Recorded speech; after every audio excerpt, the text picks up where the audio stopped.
श्री कृष्ण कहते हैं कि हम सभी के जीवन में रिश्ते बेहद महत्वपूर्ण होते हैं। कुछ रिश्ते हमें जन्म से ही मिले होते हैं और कुछ रिश्ते हम खुद बनाते हैं।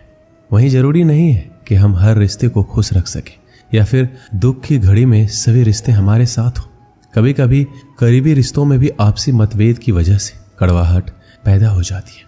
कई बार रिश्तों के टूटने तक की नौबत आ जाती है। रिश्ते बड़े नाजुक होते हैं, इसलिए हमें अपने रिश्तों को मजबूत बनाने के लिए प्रयास करना चाहिए और इनकी अहमियत को समझना चाहिए। कुछ रिश्ते जीवन भर के लिए होते हैं एवं हमारे जीवन के हर सुख दुख में हमारे साथ खड़े होते हैं। वहीं कुछ रिश्ते ऐसे होते हैं जिनसे हम भावनात्मक रूप से जुड़े होते हैं और जिनके होने से ही हर मुश्किल और चुनौती का मुकाबला करने की हिम्मत आती है और आगे बढ़ने का प्रोत्साहन मिलता है।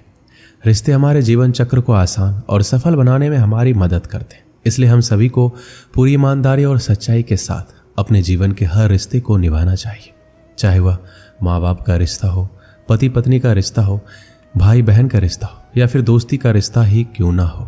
हमें सदैव इन रिश्तों का सम्मान करना चाहिए, इनकी अहमियत समझनी चाहिए एवं अपने रिश्तों को मजबूत बनाने के लिए प्रयास करते रहना चाहिए। हम सभी हर रिश्ते से किसी न किसी तरीके से भावनात्मक तरीके से जुड़े होते हैं। वहीं कई बार रिश्तों में सही गलत की पहचान कर पाना भी मुश्किल होता है। अच्छे बुरे के चक्कर में हम इनमें उलझते ही चले जाते हैं और रिश्ते बिगड़ जाते हैं, जिनकी वजह से इंसान बुरी तरह टूट जाते हैं।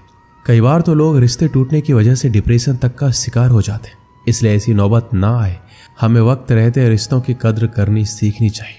जरूरी नहीं कि प्यार होने के लिए खून का रिश्ता होना जरूरी है। मैंने कई अपनों को लड़ते देखा है, कई गैरों को एक साथ प्यार से रहते देखा है। रिश्ते वही बेहतर बने रहते हैं जहां खुद को दूसरों से बेहतर दिखाने की होड़ नहीं लगी रहती है। रिश्ते चलते ही इसी शर्त पर है कि एक दूसरे पर कोई कानून या बंदिशें ना लगाई जाए।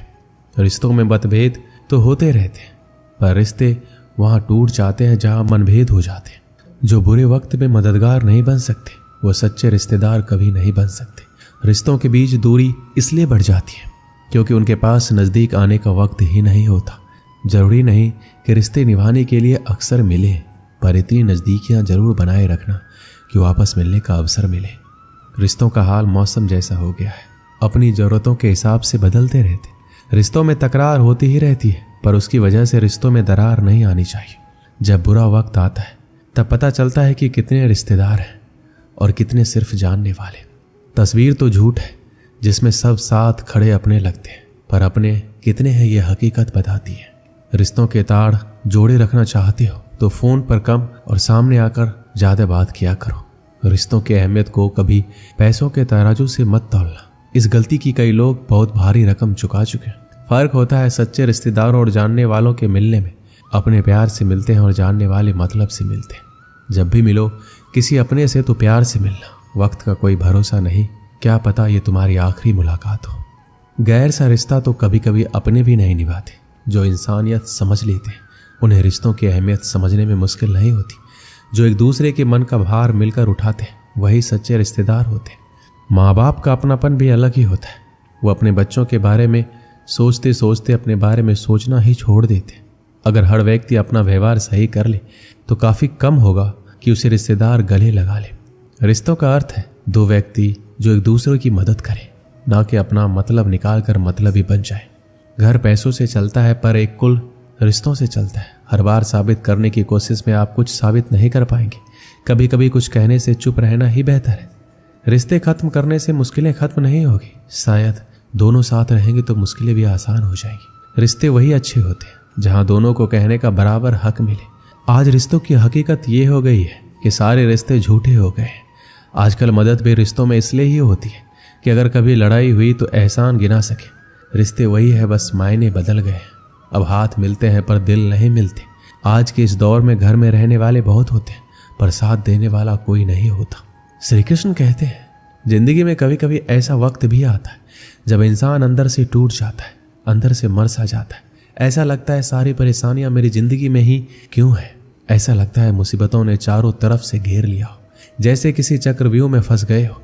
हर चीज में फेल हो जाते हैं, रिलेशनशिप में, कैरियर में, हर चीज में हार जाते हैं। ऐसा लगता है जैसे हर बात उल्टी हो रही है, हर चीज गलत हो रही है। और मेरे साथ ही ऐसा क्यों हो रहा है। ऐसे दुखों में उलझ के रह जाते हैं जैसे कोई रास्ता ही नहीं दिखाई देता। कई लोग तो इतने टूट जाते हैं अंदर से कि उन्हें लगता है कि ऐसी जिंदगी से तो हम मर जाएं। अगर जिंदगी में इतने ही दुख है तो क्या फायदा ऐसे जीवन का। पर एक बात आप हमेशा याद रखना, दुख चाहे कितना भी बड़ा क्यों ना हो, पर हिम्मत दुख से हमेशा बड़ी होती है। जब भी आपकी जिंदगी में कोई दुख आए, कोई परेशानी आए, तो अपनी हिम्मत को इतना बड़ा कर दो कि आपका दुख उसके आगे छोटा पड़ जाए। हर इंसान को इस दौर से गुजरना ही होता है। ये परेशानियां, ये दुख इंसान को अंदर से बहुत मजबूत बना देती है। जिंदगी में कभी आपके सामने कोई दरवाजा बंद हो जाए तो समझ लेना अब कोई बड़ा दरवाजा खुलने वाला है। जब कोई रिश्ता टूटता है या दिल टूटता है तो लोग उस दर्द को सह नहीं पाते, और जब कुछ वक्त गुजर जाता है तो कहते हैं अच्छा हुआ वो रिश्ता मेरी जिंदगी से चला गया। अगर उस रिश्ते में हम रहते तो हमारी जिंदगी खराब हो जाती। कई बार कुछ चीज़ें हमारी ज़िंदगी में ऐसी ही होती हैं, हमें लगता है हमारे साथ ऐसा क्यों हो रहा है। आगे चल के वो चीज़ें हमारे बेहतर भविष्य की ओर लेकर आती है। बहुत समय पहले की बात है, एक प्रसिद्ध ऋषि गुरुकुल में बालकों को शिक्षा प्रदान किया करते थे।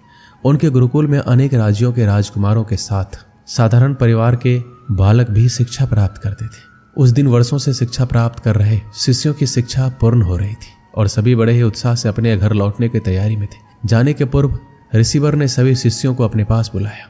सभी शिष्य उनके समक्ष आकर एकत्रित हो गए। ऋषिवर सभी शिष्यों को संबोधित करते हुए बोले, प्रिय शिष्यों, आज आपका इस गुरुकुल में अंतिम दिन है। मेरी इच्छा है कि यहाँ से प्रस्थान करने के पूर्व आप सब एक दौड़ में सम्मिलित हो। ये एक बाधा दौड़ है जिसमें आपको विभिन्न प्रकार की बाधाओं का सामना करना होगा। आपको कहीं कूदना होगा, कहीं पानी में दौड़ना होगा। सारी बाधाओं को पार करने के उपरांत अंत में आपको एक अंधेरी सुरंग मिलेगी जो आपकी अंतिम बाधा होगी। उस सुरंग को पार करने के उपरांत ही आपकी दौड़ पूर्ण होगी। तो क्या आप इस दौड़ में सम्मिलित होने के लिए तैयार हैं? सभी शिष्य एक स्वर में बोले, हम तैयार हैं। दौड़ प्रारंभ हुई। सभी तेजी से भागने लगे। समस्त बाधाओं को पार करने के उपरांत वो अंत में सुरंग में पहुंचे। सुरंग में बहुत अंधेरा था। जब शिष्यों ने सुरंग में भागना प्रारंभ किया तो पाया कि उसमें जगह जगह नुकीले पत्थर पड़े हुए हैं। वह पत्थर उनके पांव में चुभने लगे। उन्हें असहनीय पीड़ा होने लगी। लेकिन जैसे तैसे दौड़ समाप्त कर वो सब वापस रिसीवर के पास पहुंच गए। रिसीवर ने उनसे सवाल किया, शिष्यों, आप सब में से कुछ लोगों ने दौड़ पूरी करने में अधिक समय लिया, कुछ ने कम, भला ऐसा क्यों? उत्तर में एक शिष्य बोला, गुरुवर, हम सभी साथ साथ ही दौड़ रहे थे, लेकिन सुरंग में पहुंचने के बाद स्थिति बदल गई। कुछ लोग दूसरों को धक्का देकर आगे निकलने में लगे हुए थे, तो कुछ लोग संभल संभल कर आगे बढ़ रहे थे। कुछ तो ऐसे भी थे जो मार्ग में पड़े पत्थरों को उठाकर अपनी जेब में रख रहे थे ताकि बाद में आने वाले को कोई पीड़ा ना सहनी पड़े। इसलिए सबने अलग अलग समय पर दौड़ पूरी की। पूरा वृत्तांत सुनने के उपरांत रिसीवर ने आदेश दिया, ठीक है, अब वो लोग सामने आए जिन्होंने मार्ग में से पत्थर उठाए हैं और वो पत्थर मुझे दिखाए। आदेश सुनने के बाद कुछ शिष्य सामने आए और अपनी जेबों से पत्थर निकालने लगे, लेकिन उन्होंने देखा कि जिसे वो पत्थर समझ रहे थे वास्तव में वो बहुमूल्य हीरे थे। सभी आश्चर्यचकित होकर रिसीवर की ओर देखने लगे। मैं जानता हूं कि आप लोग इन हीरों को देखकर अचरज में पड़ गए। रिसीवर बोले, इन हीरों को मैंने ही सुरंग में डाला था। ये हीरे उन शिष्यों को मेरा पुरस्कार है जिन्होंने दूसरों के बारे में सोचा। शिष्यों, यह दौड़ जीवन की भागम भाग को दर्शाती है, जहाँ हर कोई कुछ न कुछ पाने के लिए भाग रहा है, किंतु अंत में समृद्ध वही होता है जो इस भागम भाग में भी दूसरों के बारे में सोचता है और उनका भला करता है। अतः जाते जाते ये बात गांठ बांध ले कि जीवन में सफलता की इमारत खड़ी करते समय उसमें परोपकार की ईंट लगाना ना भूलें। अंततः वही आपकी सबसे अनमोल जमा पूंजी होगी। दोस्तों, इस वीडियो में बस इतना ही। मिलते हैं अगली वीडियो में। अपना ख्याल रखिएगा। जय श्री कृष्ण।